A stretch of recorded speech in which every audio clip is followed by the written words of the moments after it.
바울과 그 일행이 루디아의 집에 머물면서 여전히 자신들의 그 관습대로 기도처가 있는 강가로 다니면서 사람들을 만나 복음을 전하는 일을 계속했던 것으로 보여집니다.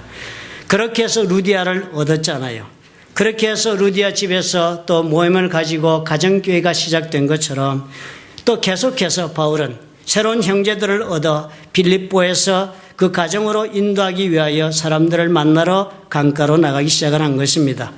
사도행전 16장 40절에 보니까 이렇게 하면서 두 사람이 감옥에 갇혔다가 나왔을 때의 고백을 이렇게 적었어요. 두 사람이 옥에서 나가 루디아의 집에 들어가서 형제들을 만나보고 위로하고 갔다 그랬습니다. 그러니까 감옥에 갔다 나와서 제일 먼저 간 곳이 루디아의 집이었는데 루디아의 집에 돌아가서 만난 사람들이 형제들을 만난 거예요. 그러니까 믿음 가운데 예수 믿는 믿음의 형제들을 만났다 했으니까 아마 이때쯤 이미 루디아의 집에서는 교회가 시작되어 있었던 것이 분명합니다.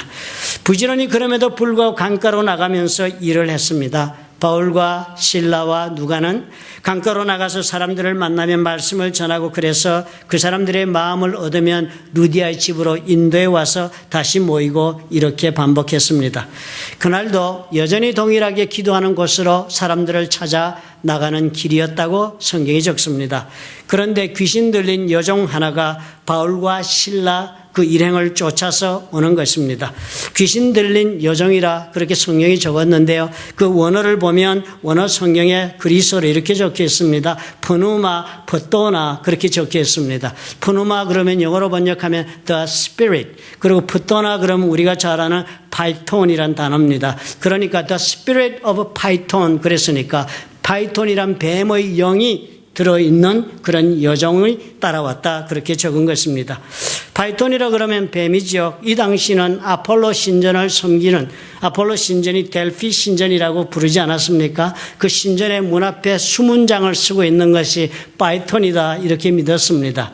그러니까 뱀이 그렇게 영적인 존재로 그렇게 수문장을 하고 있는 그 아폴로 신전이 있다. 그런데 그 아폴로가 신화를 읽어보면요. 이 뱀을 죽이게 됩니다. 어떤 용거로 죽였는지 제가 자세히는 모르겠습니다. 죽이고서는 아폴로의 영이 이 바이톤의 영에 접합이 되었다. 그렇게 설명을 하는 것을 보면 그런 영이 오늘 이 여종의 영혼 속에 들어가 있었다 하는 것입니다. 사실 우리가 이 얘기를 보면서 대단히 흥미로운 것을 확인하지 않아요? 우상은 사람이 손으로 만든 것입니다. 그러나 사람이 손으로 만든 그 우상과 그 우상의 신전에는 희한하게도 사탄이 들어와서 사단과 귀신들이 자기의 거주지를 삼고 사는 것입니다. 그러니까 이 여종은 이 귀신이 들린 여종이 되어서 이 귀신의 힘으로 이 사단과 그 졸개들의 힘으로 사람들의 미래를 점쳐주는 그런 점쟁이 귀신 들린 사람이었습니다. 그런 여정이 계속 따라오더니 바울 일행을 보더니요. 쫓아와서 소리를 지르면서 가로되 소리 질러 크게 말을 하는 거예요. 이 사람들은 지극히 높은 하나님의 종으로 구원의 길을 너희에게 전하는 자다. 사람들이 많이 있는데 길을 걸어가는데 바울과 실라 이렇게 걸어가는데 뒤에 따라오면서 이 여종이요. 그 동네가 다 아는 사람 아닙니까? 점쳐주고 그러니까 상당한 영향력도 있고 대접도 받는 사람이 뒤를 따라오면서 바울과 실라를 가리켜 사람들이 큰 소리로 모두가 듣게 말을 하는 거예요. 바울 일행을 보고서는 귀신의 영으로 대반에 이 사람이 누군지 알아본 것입니다. 그래서 지극히 높으신 하나님의 종이다라고 소리를 질렀습니다. 그리고는 사람이 누군지를 알 뿐만 아니라 이 사람이 지금 무엇을 하고 있는지도 귀신의 눈으로 다 귀신같이 뚫어보았습니다. 그래서 구원의 길을 너에게 전하는 자다 그랬습니다. 사실 언뜻 우리가 생각해 보면 이 여종의 말이 아무리 귀신 들린 사람이라 할지라도 틀린 것이 아니지 않습니까? 바울과 그 일행이 모두 다 귀한 하나님의 종들이 너무나 분명한 사실이죠.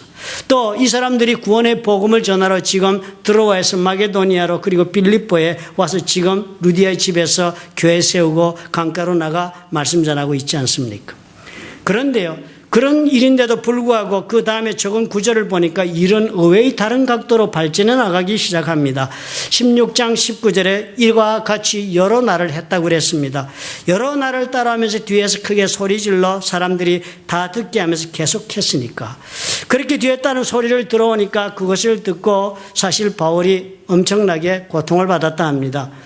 달리 생각해 보면 이게 대단히 어쩌면 도움이 될 수도 있는 일 아니겠습니까? 엄청난 광고 효과가 있을 수도 있는 일입니다. 생각해 보면 이 바울과 실라는 사람들을 만나 구원의 말씀을 전하고 그렇게 하기 위해 사람들을 만나 복음 전하려고 기도 처소를 찾아가는 곳이었는데 이 빌립보란 동네에서는 바울과 실라는 아무도 알아주지 않는 그렇게 새로 찾아온 방문객일 뿐이지 않습니까? 그러니까 그런 사람들에서 이 사람이 누군지 온 동네방네 그렇게 소문을 내어주니까 사실 대단히 고마운 일이지요. 또 이 여정은 많은 사람들에게 영역을 행하고 있는 점쟁이니까 우리 눈에 보이지 않는 세계를 볼 수 있는 그런 능력자라 해서 영향력이 대단한 사람인데 그런 사람이 바울과 실라가 이런 귀한 일을 하고 있다라고 말을 해주니까 사람들에게 인정받게 도와주는 그런 일들이 되니까 대단히 고마운 것이다 생각할 수 있습니다. 남들이 볼지 못하는 것을 보는 점쟁이가 쉽게 사람들의 인정을 받을 수 있는 도움이 되는 일이라 여겨지는데도 불구하고 이상하게도 바울이 어떻게 반응을 했습니까? 심히 괴로워했다고 그랬습니다. 그리고 돌이켜서 뒤에 따라오니까 돌아서서 그 귀신에게 이르되 예수 그리스도 이름으로 내가 명하노니 그에게서 나오라. 귀신을 쫓아버렸습니다. 귀신은 그 말 한마디에 그 여종에게서 나오고 여종은 정신을 차립니다. 점쟁이 노릇도 그래서 끝이 나고 말았다 그렇게 적지 않아요.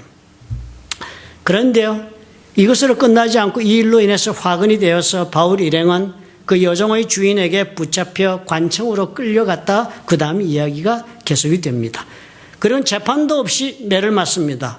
그 당시는 로마의 시민인 사람들은 로마법 줄리안 로에 의해서 결코 로마 시민은 재판이 없이는 형벌을 받지 않도록 법으로 정해져 있었습니다.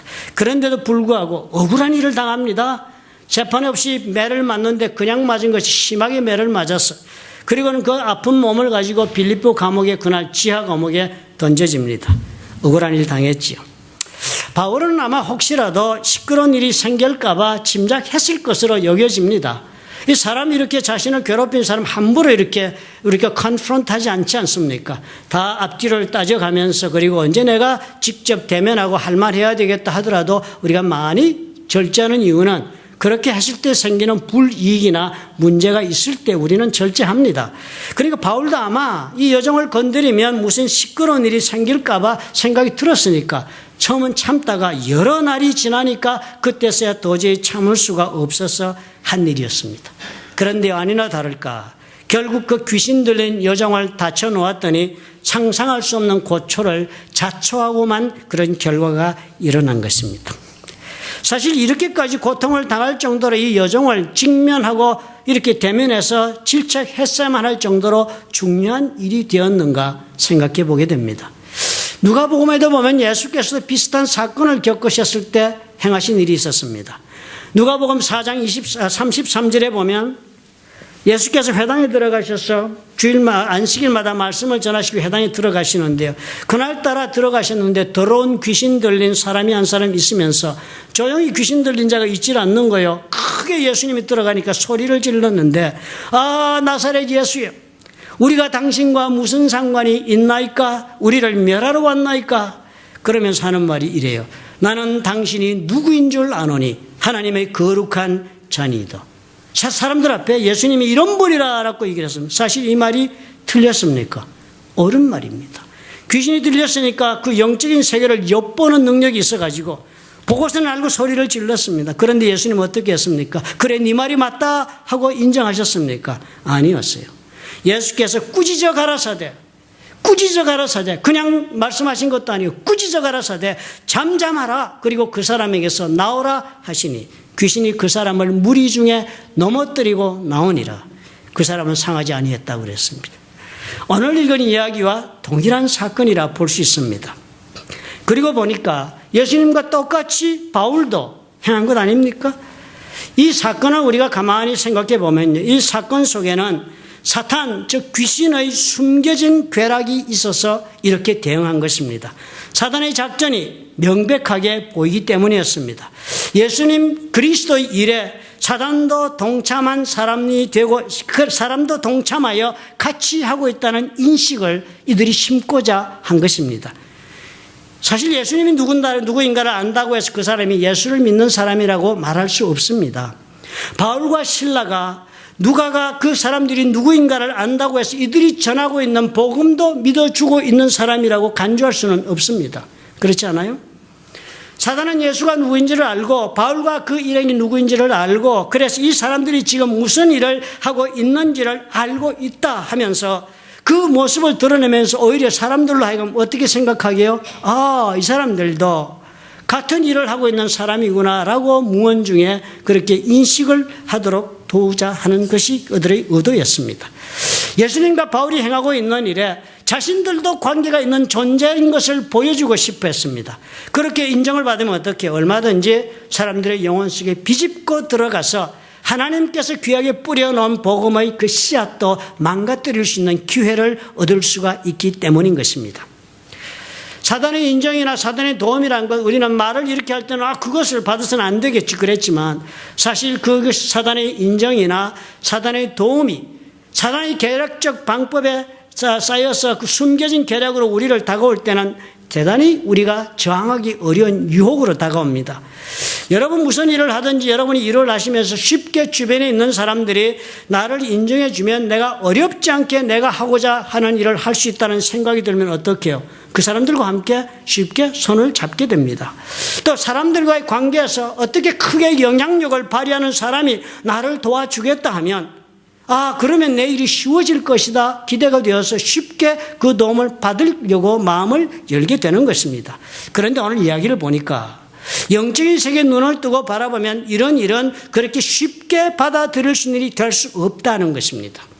왜 그럴까요? 하나님의 영으로 인도함을 받는 사람이 아니라면 결코 동행해서도 도움을 받았어도 안 된다고 말씀하는 것입니다.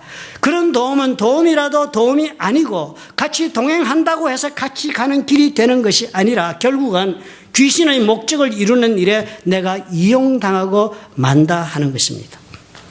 저와 여러분이 만약에 우리가 그저 되는 대로 우리는 세상에 잘 살고 그래서 잘 먹고 잘 살고 오래 그렇게 사는 것이 우리의 인생이다. 그것이 내가 사는 목적이다. 이렇게 생각하고 계신다면 그것이 내 삶을 살아가는 내 신조라면 내가 믿음을 가지고 살든지 아니고 가지고 살든지 않든지 별 차이가 없는 인생을 살게 됩니다. 그러나 만약에 우리가 예수를 믿어서 나는 예수를 믿었기에 내가 한평생을 살더라도 세상 사람들과는 다르게 좀 살고 싶다. 나는 하나님과 함께 사는 삶을 경영하고 싶다. 나는 믿음으로 내 인생을 한번 하나님의 손에서 축복받은 삶을 살아 하나님께 한번 내 삶을 영광의 증거로 드리고 싶다라고 생각하고 계신 분이 있다면 오늘의 이 이야기가 믿음의 교훈으로 받아들여지셔야 합니다. 하나님께 믿음으로 산다는 것은 하나님께서 주시는 것으로 살겠다는 것을 전제합니다. 하나님께 내가 믿음으로 내 삶을 경영한다는 것은 그렇게 해서 우리 하나님이 기뻐하시는 모습으로 살아서 결국 내 인생이 하나님 앞에 영광의 증거가 되는 삶을 살아보겠다고 결심하는 것과 동일한 것입니다. 그런 분이시라면 오늘 생각해 보셔야 해요. 바울 때뿐만 아니라 지금도 여전히 사단은 곳곳에서 우는 사자와 같이 그렇게 두렵게 아니면 숨겨진 교묘한 방법으로 우리 가운데서 미혹하고 있기 때문입니다. 하나님께 영광을 돌리기 원하신다면 하나님의 역사하시는 방법에 대하여 우리가 제일 먼저 확실하게 이해해야 할 것이 있습니다. 오늘 이야기를 보니까 그 첫 번째가 우리 하나님은 영광을 나누지 않으신다 하는 것입니다. 우리 하나님은 홀로 영광을 받으시는 분이라는 사실을 우리가 알자 하는 것입니다. 시편 148편 13절에 이렇게 적었습니다. 다 여호와의 이름을 찬양할지어다. 그 이름이 홀로 높이시며 그 영광이 천지에 뛰어나십니다. 하나님의 이름이 홀로 영광을 받으시는 거예요. 다른 모든 것이 같이 올라가는 것이 아닙니다. 하나님만이 홀로 그 이름이 높임을 받습니다. 시편 115편 1절은 또 이렇게 적습니다. 여호와여 영광을 우리에게 돌리지 마옵소서. 우리에게 돌리지 마옵소서. 오직 주의 인자하심과 진실하심을 인하여 주의 이름에 돌리소서. 영광을 어디에 돌리라고요? 오직 주의 이름에 돌리라고. 그게 다윗이 기도했습니다. 예수께서 시험하러 온 사탄에게 주님이 어떻게 꾸짖었습니까? 나에게 경배하면 이 보이는 모든 세상을 너에게 주겠다고 사탄이 제안했을 때 예수님 뭐라고 답변했습니까? 마태복음 4장 17절에 이에 예수께서 말씀하시되 사단아 물러가라 기록되었으되 주 너희 하나님께 경배하고 다만 그를 섬기라 그랬습니다. 다만이라고 그랬습니다. 하나님 경배하고 섬기는 그것만 하겠다는, 다른 어떤 존재도 어떤 좋은 일이 나에게 생긴다 하더라도 나는 결코 그 좋은 것 생기는 것을 위해서 경배하지 않는다는 거예요. 헤롯 여러분 아시지요? 헤롯 대왕으로 있을 때 가이사라로 내려갔습니다. 해안 도시 아닙니까? 지금도 가이사라에 가면은 그 장소 그대로 있어요. 성경의 사도행전에 기록된 장소 있습니다. 해변가에 멋진 야외 극장이 있습니다. 그릭 티어터가 있어요. 그 극장에서 그날 있었던 사건이, 헤롯이 내려가서 새벽에, 그때 기록을 보면요, 은으로 만든 옷을 입습니다. 왕복을 은으로 만들어서 입고 새벽에 그 극장의 자리에 올라앉습니다. 그리고는 그 지방 두로와 시돈 지방에 있던 백성들이 다 헤롯을 새벽에 찾아옵니다. 헤롯으로부터 양식을 배급받고 있기 때문에 헤롯에게 경배하고 찬양하고 그리고 또 자신들의 그 존경을 표시하고는 양식을 받는 일을 계속하고 싶어서 이익을 위해 찾아왔습니다. 그래서 그 새벽에 아침 해가 떠오르니까 그 은 옷을 입고 있는 사람이 비치고 찬란한 모습으로 왕이 서 있고, 그런 가운데 두로와 시돈 백성들이 환호하고, 그리고 헤롯이 두로와 시돈 백성을 효유했다라고 그렇게 성경이 적습니다. 한 말씀 했습니다. 왕으로서 훌륭한 말 했겠지요. 그래서 사람들이 환호했습니다. 성경을 적기로 이것은 하나님의 음성이지 사람의 음성이 아니다 그러면서 사람들이 환호했습니다. 그런데 그 다음 성경이 이렇게 놀랍게 적어요. 헤롯이 영광을 하나님께로 돌리지 아니하는 거로 주의 사자가 고치니 충이 먹어 죽었다 그랬습니다. 실제로 이 사건이 끝난 다음에 역사적 기록을 보면 일주일이 되지 않아서 헤롯이 창작을 썩어 죽었다고 기록되어 있습니다. 하나님은 자비와 긍휼의 하나님이 오래 참으시고 우리를 기다려 주시는 하나님이라 할지라도 이 한 가지 문제, 영광을 누가 받는가 하는 문제에 대하여서는 분명하게 하나님 대하십니다. 하물며 하나님 앞에 헤롯은 우리보다도 못한 존재예요. 예수 믿지 않는 사람이니까요. 가치 없는 존재입니다. 그런 가치 없는 존재라 할지라도 하나님께 영광을 돌리지 않으면 심판하신 하나님께서 우리가 하나님께 영광을 돌리지 않으시면 기뻐하시겠습니까? 하나님은 그 어떤 다른 존재와도 영광을 나누지 않으시는 분이라는 사실을 우리가 기억해야 합니다. 그러므로 우리 삶 가운데 일어나는 모든 하나님의 손으로 일어나는 일들은 어떻게 해요? 모두가 다 온전하게 우리 하나님께로 영광으로 돌려줘야 마땅한 것이고 하나님은 그것을 기대하십니다. 그런데 오늘 이 이야기를 보니까 귀신의 영이 지금 획책하고 있는 일이 무엇이에요? 바로 여기에 귀신이 함께 동참하기를 원하는 것입니다. 하나님의 이루시는 그 역사에 자신도 함께 동참한 사람이 되어서 은연중에 사람들로 하여금 같은 무리인 것으로 착각하게 만들고자 하는 간교한 계획이 그 속에 들어 있었던 것입니다. 세상 사람들이 보기에는 그랬을 것입니다. 저 여정의 말을 지금 들어보니까 바울과 실라와 잘 아는 사이인가 보구나. 아마 서로 같은 무리인가 보다. 같은 연대를 이루고 있는지도 모르구나. 그래서 이 여정도 같은 부류의 사람들이라 생각하게 만들고자 하는 간교한 의도가 그 속에 숨겨져 있었던 것입니다. 하나님께서는 저와 여러분의 삶 가운데 우리 가운데 역사하실 때 홀로 영광을 받으실 것을 예정하고 있다는 사실을 우리 기억합시다. 우리 하나님은 그런 하나님이시니까요. 그렇다면 우리가 지금 걸어가는 모든 길에서 우리는 오직 하나님만이 이 모든 일에서 주관자가 되시고 하나님께서 직접 나의 삶을 운행하시고 역사하신다는 것을 믿고 이것을 흐트리지 말아야 합니다. 다른 것을 섞어 넣지 마셔야 해요. 하나님이 영이 운행하시는 길에 세상의 영을 불러들여서 같이 동행하는 일을 만들어서는 안 되는 것입니다. 무슨 일을 하시든지 하나님이 누구 다른 사람의 도움을 받아 이 길을 가는 것처럼 착각하는 일을 초청하지 마십시오. 쉬운 일을 사람들과 함께 가면 경영할 수 있을 것 같고 사람들의 도움을 받으면 일이 쉽게 성취될 수 있다는 생각에 욕심을 따라 선택하지 말아야 합니다. 쉬운 길, 지름길로 가는 것이 더 좋은 길로 간다는 보장이 없습니다. 세상 사람의 도움을 받아 쉽게 갈 수 있는 지름길이 우리 인생에 있을 것 같아 보이고 세상의 영의 도움으로 어려운 일을 쉽게 해낼 수 있을 것 같아 보여도 살아보십시오. 내가 걸어가는 길이 하나님의 손에 있을 때는 세상 넘보지 않아 하는 길이 가는 길이 돼야 마땅하다는 것 경험하게 되는 것입니다.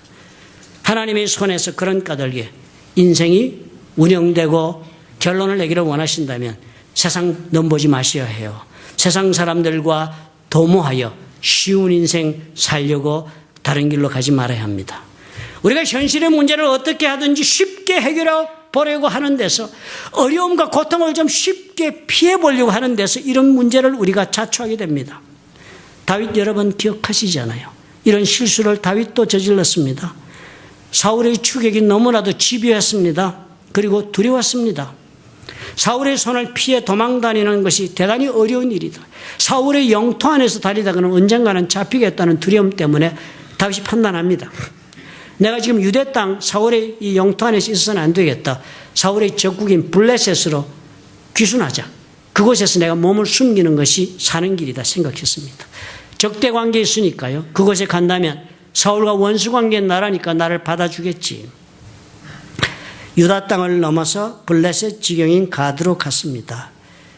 아기스의 신하들이 다윗을 보고는 깜짝 놀라는 거예요. 그런 아기스에게 아기스의 신하들이 말을 했습니다. 이는 그 땅의 왕 다윗이 아니니까. 지금 이 다윗이 누군 줄 아십니까? 그 땅의 왕입니다.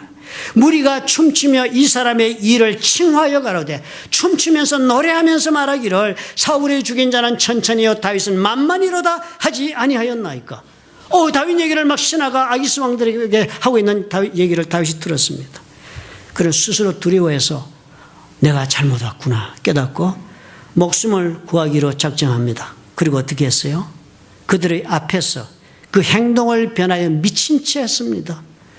대문짝에 그적거리면서 침을 수에 흘리고 미치광이 짓을 했습니다. 그러자 아기스 왕이 이를 보고 이 사람이 미치광이로다 어찌하여 그를 내게로 데려왔느냐. 가까스로 그랬어. 가까스로 미친 짓 하고서 겨우 목숨을 부지하고서는 다시 어떻게 해요? 유다 땅으로 돌아왔습니다. 다윗은 사울의 손을 피해 광야에서 도망다니는 그 길이 어떻게 해요? 하나님이 주신 길이라는 사실을 잊었던 것입니다. 그 길을 피해서 다른 사람의 도움을 받아 자신이 가는 길까지 갈 수 있다고 생각하면 그 길이 어떤 길이 되겠습니까? 하나님께서는 어떻게 해요? 장차 다윗을 통하여 영광을 받으실 그 길을 다윗이 벗어난 까닭에 어떤 일도 이룰 수 없는 것입니다. 이런 길에 들어있는 다윗 힘들고 두렵다고 블레셋으로 넘어가서 가드왕 도움 받으려 했으니까 하나님께 허락하실 수 있겠습니까? 이렇게 해서 잘 되면 누가 영광을 받아요? 블레셋 왕 아기스가 하나님이 이루신 일에 영광의 자리에 같이 자리하는 것입니다. 하나님은 다윗이 하나님께서 보내시는 길을 오직 하나님과 함께 끝까지 걸어가기를 요구하셨습니다. 그래야만 이 길을 다 걸은 후에 이 다윗의 삶 속에 일어난 이 일은 하나님께서 다윗의 삶에 역사하셔서 이루었다 하여 하나님만이 온전한 영광을 받으실 수 있기 때문입니다. 그렇다면 저와 여러분도 우리 인생길 걸어가면서 우리는 묵묵히 우직하게 하나님께서 나에게 주신 길을 걸어가셔야 합니다. 세상 사람 바라보고 쉬운 길이라고 뛰어들으시면 안 돼요. 세상 사람의 도움을 받으면 쉬울 것 같아서 덥석 그 손을 잡으시면 그래서 목적지에 도달하려 하시면 하나님께서 예정하신 길을 제대로 가지 못합니다. 하나님은 하나님만이 내 길을 인도하시고 하나님만이 나의 주가 되시기를 원하시기 때문이에요. 그래서 하나님께서는 저와 여러분의 각각 계획하신 걸음을 걷게 인도하십니다. 그 길을 걸으셔야만 하나님이 나의 하나님이 되신다는 것을 내가 보여줄 수 있어요. 그래서 하나님만이 나의 삶 가운데 역사하셨다는 것을 내가 증거할 수가 있게 되는 것입니다. 우직하게 걸어가셔야 합니다. 인생길은. 이 과정이 하나님께서 나를 걷게 하시는 과정은 이 과정을 겪으면서 장차 하나님께서 나에게 감당케 하시는 축복의 일을 감당할 수 있는 사람을 만들려고 내 성품을 빚으시려고 내 캐릭터를 빌드업 하시려고 이 길을 지금 걷게 하시는 것입니다. 목적지에 도착하는 것이 목적이 아닌 것이에요. 주님의 눈에는 이미 주님 준비하신 축복을 내가 감당하여 누리고 사는 사람이 되는 것이 중요하기 때문에 이 과정을 하나님이 원하시는 방법대로 원하시는 모습대로 원하시는 길대로 걸어가야 할 필요가 있는 것입니다. 그러므로 여러분 세상이 무엇을 하든지 내 감정이 무엇이라고 나를 흔들든지 내 삶의 필요와 고통이 나를 무엇이라고 나에게 속삭이든지 오직 주만 바라보고 주님과만 동행하는 길을 꾸준히 걸으십시오. 때가 되면 주께서 때가 되면 내 성품이 준비되면, 내 캐릭터가 빌드업돼 이제 네가 모든 이 축복을 이제는 서스테인 할 수 있다라고 주님 판단하시면 그때 주님 주시는 것입니다. 그리고서는 그때 어떻게 해요? 주만 의지하고 걸어온 길이었기에 주께서 나에게 주신 것이 만 세상을 향하여 주님만이 영광을 받으시는 사건이 될 수가 있는 것입니다. 여러분 꼭 이 길을 걸을 때 주만 의지하고 걸으시기를 예수님의 이름으로 부탁합니다. 그리고 여러분 걸어가시면서 주께서 인도하시는 길을 걸어가시더라도, 주만 의지하고 걸어가시더라도 그 걸어가는 과정에서 꼭 여러분의 모든 삶을 다 주의 손에 맡기시기를 부탁을 드립니다. 주께 나의 삶을 맡기고 걷는다는 사실이 대단히 중요합니다. 주께서 원하시는 모습대로 나는 오늘 산다, 그렇게 마음에 여러분 작정하셔야 해요. 내 살고 싶은 대로 살려고 그렇게 몸부림치지 마십시오. 오늘 주께서 허락하시는 대로 나는 살겠다 마음을 먹으셔야 합니다. 어려움은 어려운 대로 사는 거예요. 주께서 주신 고통이면 그 고통이 있는 대로 내가 그냥 감당하며 나가겠다 마음에 작정하는 것입니다. 그리고서는 그냥 내 자신의 길을 주께 맡겼으니 주께서 인도하시는 대로 나는 가겠다라는 마음으로 걸어가셔야 합니다. 어렵고 힘든 건 있다고 그 원인이 어디 있을까? 누구 때문에 이런 고통이 있을까? 무엇을 잘못해서 이럴까? 하여 그 모든 문제의 마음을 그렇게 두고 씨름하기 시작하면서 고통을 벗기를 갈구하기만 하면 하나님 앞에 맡긴 사람이 아닙니다. 주께 내 자신을 맡기고 내 삶을 드렸다면 주께서 내 삶을 주의 뜻대로 운영하시도록 맡긴다는 뜻입니다.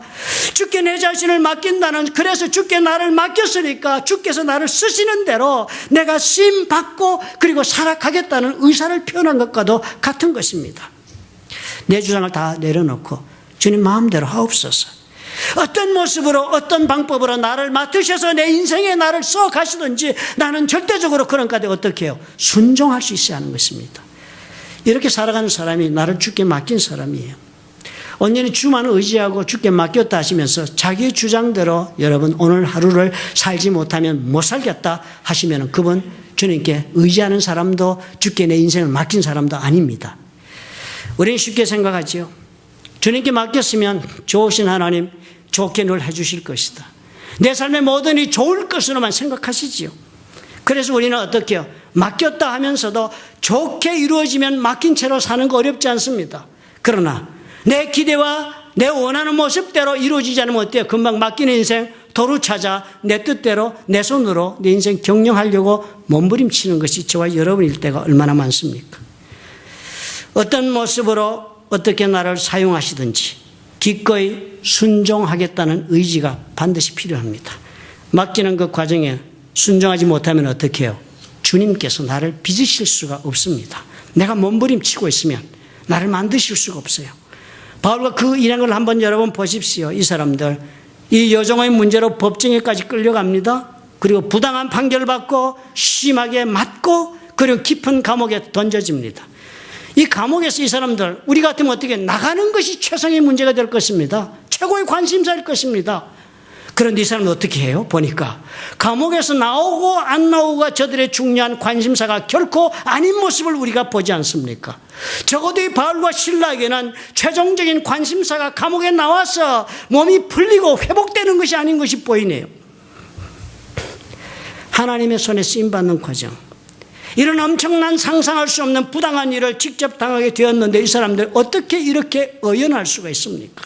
어떻게 도대체 이럴 수가 있습니까? 아니 그래서 찬양을 부르니까 감옥에 열렸으니까 여러분 어려울 때 찬양하시면 감옥 열립니다. 이런 식으로 설명하지 말아야 해요. 어떻게 이 사람들이 이럴 수 있나를 먼저 보아야지요. 이 사람들은 모든 것을 주께 맡기고 산 사람이에요. 그저 주께서 쓰시는 대로 내 인생은 주님 뜻대로 쓰옵소서에 순종하며 하루하루 산 사람들이에요. 그러니까 감옥에 가도 주께서 쓰셔서 가시면 가는 거예요. 감옥에 있어도 쓰심 받으면 그곳에 쓰임 받는 거고 주께서 풀어내 쓰시면 또 쓰시는 대로 쓰임 받는 거예요. 어디를 가든 무엇을 하든 이 두 사람은 그런 까닭에 주께서 쓰는 자리에 내 삶이 있다고 믿었기 때문에 그 자리에서 하나님으로 인한 마음의 기쁨을 빼앗기지 않을 수가 있었습니다. 쓰임받는 자의 기쁨을 빼앗기지 않았기 때문에 그들의 입에서 노래가 나온 것이에요. 노래가 그럴 때 나오지 않습니까? 주님께 맡기고 여러분 살기로 결단하셨으면 오늘의 이 실망적인 사건을 당한 일이 있어도요, 오늘 내가 고통 가운데 있다 할지라도요, 오늘 내가 정말 원하지 않는 사람들과 함께하는 삶이 되었다 할지라도요, 그 가운데서도 맡긴 사람의 모습을 보이셔야 합니다. 상상밖의 일을 당해도요, 생각하기에 도저히 이해할 수 없다는 부당한 그런 불이익을 내가 당했다 할지라도 내가 지금 주의 손에 있다. 그리고 주께서 지금 나를 쓰시는 과정에 있다. 그러므로 나는 순종 선택한다. 이것이 있으시면 오늘 바울과 신라같이 마음속의 기쁨을 빼앗기지 않을 수 있습니다. 우리는 맡기지 못해서 몸부림치며 삽니다. 맡기고 믿고 기다릴 수가 없어서 부부간에도 갈등이 깊어집니다. 온전히 맡기면 그것에서 우리는 전혀 생각하지 않는, 참으로 기대하지 않은 마음의 기쁨이라는 놀라운 축복을 누리게 될 수 있습니다. 문제가 해결되어서 여러분 기쁜 것 아닙니다. 쉬운 길이 되어서 결코 슬픈 것도 아닙니다. 하나님께서 어떻게 해요? 창조도 되시고 나를 위해 그 아들을 십자가에 못 박으신 우리 주 하나님께서 나를 지금 그 손에 붙잡아 쓰고 계시다. 내 삶은 그의 손에 있다 하는 그 믿음이, 그 삶의 태도가 내 마음속에 끝없는 기쁨의 공급처가 되는 것입니다. 가만히 여러분 생각해 보십시오. 구약에서 하나님께서 이스라엘에게 주신 축복의 언약, 아브라함에게 주신 축복의 그 약속의 내용이 무엇이었습니까? 결국은 하나님 손에 쓰임받는 자의 축복을 설명하고 있습니다. 아브라함의 축복은 하나님으로부터 축복받아 장대하게 되고 재물이 부유하게 되어서 복의 근원이 되는 것이라 명시하고 있습니다. 복의 근원이 축복의 목적이었습니다. 복의 근원이란 아브라함 통해서 이 사람이 복의 근원이 되어서 이로부터 복이 솟아나서 다른 사람의 복이 전달되는 것을 복의 근원이라 합니다. 그렇다면 결국은 뭐예요? 아브라함과 이스라엘 백성에 약속하신 구약의 축복이라는 것, 하나님이 창조하신 하나님의 믿음의 자녀들에게 주겠다고 약속하신 이 축복이라는 것은 결국 뭐예요? 복의 근원이 되는 축복을 뜻하는 것입니다. 그렇다면 가장 행복한 일이 이것이 됩니다.